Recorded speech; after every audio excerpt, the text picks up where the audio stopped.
የህወሓት ሊቀመንበር ዶክተር ደብረጽዮን ገብረ ሚካኤል በትግራይ ክልልና በፌደራል መንግስት መካከል ያለውን ወቅታዊ ሁኔታ በተመለከተ 11ኛውን ደብዳቤ ለአፍሪካ ህብረት መላካቸውን አስታውቀዋል። ሊቀመንበሩ በዚህ ዓመት ብቻ 10 ጊዜ ደብዳቤ መጻፋቸውን የገለጹ ሲሆን የአሁኑ ደብዳቤ ግን የአፍሪካ ህብረት መሪዎች ለ39ኛው የመሪዎች ጉባኤ አዲስ አበባ በሚገኙበት ዋዜማ ላይ መሰራጨቱ ልዩ የዲፕሎማሲያዊ ግፊት ፍላጎት እንዳለው ያሳያልም ተብሏል። ዶክተር ደብረጽዮን ለአፍሪካ ህብረት ሊቀመንበርና ለህብረቱ አባል አገራት በላኩት በዚህ ደብዳቤ ህብረቱ በኢትዮጵያ ጉዳይ ላይ ፈጣንና የተቀናጀ እርምጃ እንዲወስድ አሳስበዋል። እንመለከተዋለን። በሌላ መረጃ በአቶ ጌታቸው ረዳና በአቶ ጀዋር መሐመድ መካከል የአገሪቱ ወቅታዊ ሁኔታን በተመለከተ ከባድ ፖለቲካዊ ግጭት ተፈጥሯል። አቶ ጀዋር መሐመድ የኢትዮጵያ መንግስት በሱዳን ጉዳይ ላይ ጣልቃ መግባትን በማንሳት በጽኑ በመተቸት በማህበራዊ ሚዲያ ላይ ያሰፈሩ ሲሆን ያንን በተመለከተ የጠቅላይ ሚኒስትሩ የውጭ ጉዳይ አማካሪ አቶ ጌታቸው ረዳ የአጸፋ ምላሽ ሰጥቷል። የምናይ ይሆናል። በሌላ በኩል በአዲስ አበባ የተሰቀለው ባንዲራ ከፍተኛ ተቃውሞን አስነሳ። የአፍሪካ ህብረት ጉባኤን በማስመልከት በመስቀል አደባባይ ተሰቅሎ የነበረው ሰንደቅ ዓላማ ለተወሰነ ጊዜ ከቆየ በኋላ በፍጥነት እንዲወርድ ተደርጓል። ድርጊቱ በርካታ የአገሪቷን ዜጎች አስቆጥቷል። አስደምጣችኋለሁ። ሰላም ጤና ይስጥልኝ ክብራትና ክብራን ውድ ቤተሰቦች፣ ከዚህ ሰዓት ጀምሮ አጫጭርና ወቅታዊ መረጃዎችን ወደ እናንተ አደርሳለሁ። ሌሎች አዳዲስ መረጃዎች እንዲደርሳችሁ ይህን ቻናል ላይክ እና ሰብስክራይብ በማድረግ እስከ መጨረሻው አብራችሁን ቆዩ እላለሁ።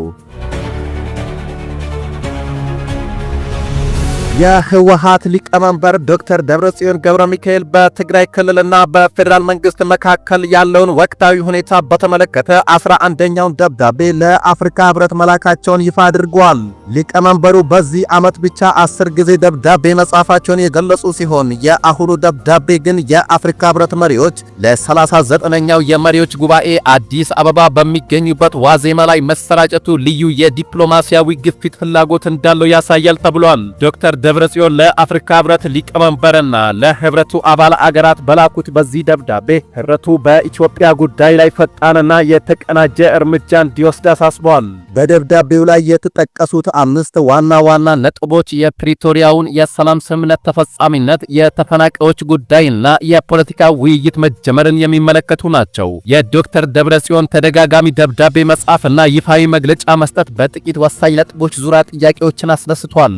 ህወሓት የአፍሪካ ህብረትን የክትትልና የማረጋገጥ አቅም እንዲያጠናክር በተደጋጋሚ መጠየቁ ከዚህ ቀደም በነበረው ሂደት ላይ ያለውን ቅሬታ ወይም የህብረቱን የመፈጸም አቅም ውስንነት ፍንጭ የሚሰጥ ነው ተብሏል። ህገ መንግስታዊ ስርዓቱ ከጦርነቱ በፊት ወደ ነበረበት ይመለስ የሚለው የህወሓት ጥያቄ በተለይም አወዛጋቢ በሆኑት ምዕራብና ደቡብ ትግራይ አካባቢዎች ያለውን የወሰንና የአስተዳደር ሽኩቻ ዳግም ወደ አደባባይ የሚያወጣ ስለሆነ ይህ ደግሞ በክልሎች መካከል ያለውን ውጥረት ሊያባብስ ይችላል የሚል ስጋት ይፈጥራል። ዶክተር ደብረጽዮን 11 ደብዳቤዎችን መጻፋቸውን መጥቀሳቸው በፌደራል መንግስትና በህወሓት መካከል ያለው የቀጥታ ግንኙነት ወይም በስምምነቱ መሰረት መከናወን የነበረባቸው የፖለቲካ ውይይቶች በታሰበው ፍጥነት እየሄዱ አለመሆናቸውን የሚያመላክት ሲሆን ይህም የሰላም ሂደቱ በደብዳቤ ዲፕሎማሲ ላይ ብቻ የተንጠለጠለ እንዲመስል አድርጎታል። የአፍሪካ ህብረት መሪዎች በአዲስ አበባ በሚያደርጉት ስብሰባ የኢትዮጵያን የሰላም ሁኔታ እንደ አንድ አጀንዳ ይይዙታል ወይንስ የአገር ውስጥ ጉዳይ በሚል መደበኛ ዲፕሎማሲያዊ መግለጫ ብቻ ያልፉታል የሚለው የሚጠበቅ ይሆናል። ዶክተር ደብረጽዮን ያቀረቧቸው የፖለቲካ ውይይት እንዲጀመር የሚጠይቁ ነጥቦች ስምምነቱ ከወታደራዊ ግጭት ማቆም ባለፈ ወደ ዘላቂ ፖለቲካዊ መፍትሄ ለመሸጋገር ያለውን ከፍተኛ ፍላጎትና ስጋት የሚያሳዩ ቢሆኑም ነገር ግን በፌደራል መንግስት በኩል ደግሞ የህወሓት ቡድንን ባንዳ ብለው የፈረጁ ሲሆን ከአሁን በኋላ ምንም አይነት ድርድር ለማድረግ ፍላጎት እንደሌለው እየተስተዋለ ይገኛል። የህወሓት ታጣቂዎች ከ2 ሳምንት በፊት በአዋሳኝ ድንበሮች አካባቢ ውጊያ መክፈታቸውን ተከትሎ የፌደራል መንግስትም ከፍተኛ የሆነ ወታደራዊ ኃይልን ወደ ሰሜን እያስጠጋ እንደሚገኝ ተዘግቧል። በአንድ በኩል ስለ ሰላምና ድርድር እያወሩ በሌላ በኩል ደግሞ በመሳሪያ አፈሙዝ ጥቃት እየፈጸሙ የሚመጣ ሰላም የለም በማለት አንዳንድ የፖለቲካ ባለሙያዎች እየገለጹ ይገኛሉ። በሌላ መረጃ በአቶ ጌታቸው ረዳና በአቶ ጀዋር መሐመድ መካከል የአገሪቱ ወቅታዊ ሁኔታን በተመለከተ ከባድ ፖለቲካዊ ግጭት ተፈጥሯል። አቶ ጀዋር መሐመድ የኢትዮጵያ መንግስት በሱዳን ጉዳይ ላይ ጣልቃ መግባትን በማንሳት በጽኑ በመተቸት በማህበራዊ ሚዲያ ላይ ያሰፈሩ ሲሆን ያንን በተመለከተ የጠቅላይ ሚኒስትሩ የውጭ ጉዳይ አማካሪ የሆኑት አቶ ጌታቸው ረዳ የአጸፋ ምላሽ ሰጥተዋል። አቶ ጌታቸው ረዳ በሰጡት የአጸፋ ምላሽ አቶ ጀዋር መሐመድ በኢትዮጵያ ብሔራዊ ጥቅሞችና በመንግስት ፖሊሲ መካከል ያለው ልዩነት እንኳ መለየት አልቻሉም ሲሉ በጽኑ ተችተዋል። አቶ ጌታቸው ረዳ በይፋዊ የፌስቡክ ገጻቸው ባሰፈሩት ጽሑፍ አቶ ጀዋር ከቅርብ ጊዜ ወዲህ በሱዳን ጉዳይ ላይ የኢትዮጵያን እንቅስቃሴዎች በተመለከተ የሚሰነዝሩት ትችት ከእውነት የራቀና ስልታዊ አውድ የሌለው ነው ብለዋል። አቶ ጀዋር ለጠቅላይ ሚኒስትሩ ያላቸውን የግል ጥላቻና ተቃውሞ ከሀገሪቱ የረጅም ጊዜ ስልታዊ ጥቅም ጋር እያደባለቁት እንደሆነ ጠቅሰዋል።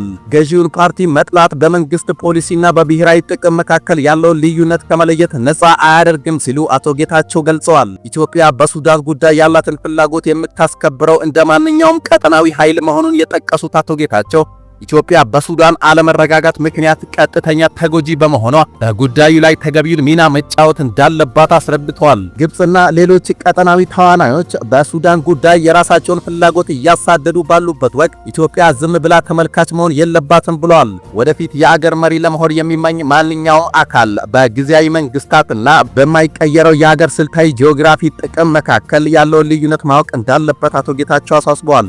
እንኳን ደስ አለ ወንድም ጀዋር በማለት በቀልድ መልክ የጀመሩት ምላሽ ለጠቅላይ ሚኒስትሩ ያለህን የግል ተቃውሞ ከኢትዮጵያ የረጅም ጊዜ ስልታዊ ጥቅሞች ጋር ያለማቋረጥ የምታደበላልቅበት መንገድ የሚገርም ነው። በአንድ ወቅት የጠቅላይ ሚኒስትሩ ወዳጅ የነበርክ፣ አሁን ግን ድምፅህን ከፍ አድርገህ የምትተች ኢትዮጵያ በሱዳን ግጭት አውድ ውስጥ ስልታዊ ጥቅሞቿን ለመጠበቅ የምታደርገው ጥረት ጋር በተያያዘ በተደጋጋሚ ጥቃት ሰንዝረሃል። የምታሰራጫቸው አንዳንዶቹ ዘገባዎች ወይም የምታካፍላቸው ሐሳቦች በነጠላ ሲታዩ እውነት ሊሆኑ ይችላሉ።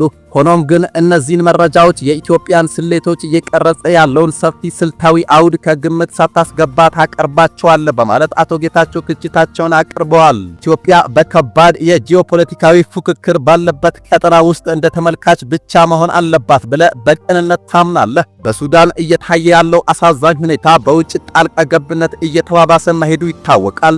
ነገር ግን ኢትዮጵያ የራሷን ጥቅም በማሳደድ ረገድ ልዩ አይደለችም። እንደውም ኢትዮጵያ በሱዳን አለመረጋጋት ምክንያት ከማንኛውም የጎረቤት ሀገርም ሆነ ከዚያ በላይ ካሉ አገራት በበለጠ የምታጣው ነገር አለ ብለዋል። ግብጽና ሌሎች ቀጠናዊ ተዋናዮች ገለልተኛ አስታራቂዎች አይደሉም። ይልቁንም ግጭቱ ወደሚፈልጉት ወገን እንዲያደላ ሁኔታውን በንቃት እየቀረጹት ነው። ራስን እንደ ፖለቲከኛ አክቲቪስት ብታስቀምጥም አቋም ግን ለብሔራዊ ደህንነትና ለስልታዊ ጥቅሞች ቋንቋ ጥላቻ እንዳለ ያሳያል በማለት አቶ ጌታቸው ለአቶ ጀዋር መሐመድ ምላሽ ሰጥተዋል። በመጨረሻው መረጃዬ በአዲስ አበባ የተሰቀለው ባንዲራ ከፍተኛ ተቃውሞን አስነሳ። የአፍሪካ ህብረት ጉባኤን በማስመልከት በመስቀል አደባባይ ተሰቅሎ የነበረው ሰንደቅ ዓላማ ለተወሰነ ጊዜ ከቆየ በኋላ መውረድ ችሏል። የአፍሪካ ህብረት የመሪዎች ጉባኤ ላይ የሶማሌላንድ ባንዲራ ከሌሎች የአፍሪካ ሀገራት ባንዲራዎች ጋር በኢትዮጵያ ዋና ከተማ ለአጭር ጊዜ ሲውለበለብ ታይቷል። ይህንን ተከትሎ የሶማሊያ ዜጎች በሶሻል ሚዲያ ላይ ቁጣቸውን እየገለጹ ይገኛሉ። ሆርን ፍሪኩዌንሲ እንደዘገበው ባንዲራው ተሰቅሎ የታየው በመስቀል አደባባይ አዲስ አበባ ሙዚየም አካባቢ ሲሆን ባንዲራው ተሰቅሎ የሚያሳየው ቪዲዮ በማህበራዊ ሚዲያ ከተሰራጨ በኋላ መነጋገሪያ ሆኗል። በሶማሊያ ሞቃዲሾ አክቲቪስቶች በኩል እንዴት የሶማሊላንድ ባንዲራ ይሰቀላል በማለት ቁጣቸውን አሰምተዋል። ይህንን ተከትሎ ከሌሎች ሀገራት ሰንደቅ ዓላማዎች ጋር ተሰቅሎ ሲውለበለብ የነበረው ባንዲራ በጸጥታ አካላት ወዲያው እንዲወርድ መደረጉም ታውቋል። ከወራት በፊት እስራኤል ለሶማሌላንድ የአገርነት ዕውቅና መስጠቷን ተከትሎ ኢትዮጵያ እስራኤልን ተከትላ ዕውቅና ትሰጣለች በሚል የምትጠበቅ አገር መሆኗ ይታወቃል። የባንዲራው በአዲስ አበባ ተሰቅሎ መታየትም ኢትዮጵያ በፖለቲካዊ ስሌት የሶማሌላንድን አገርነት እንደምትደግፍ አመላካች እንደሆነ ተንታኞች ገልጸዋል። ክቡራትና ክቡራን የዛሬ ሚዲያ ቤተሰቦች የአሁኑ መረጃ ይህን ይመስል ነበር። አጫጭርና ወቅታዊ መረጃዎች በፍጥነት እንዲደርሳችሁ ይህን ቻናል ከታች ሰብስክራይብ አድርጉ እያልኩ በቀጣይ መረጃ እስክንገናኝ ድረስ በያለንበት የዓለም ዳርቻ በሰላም እንቆይ።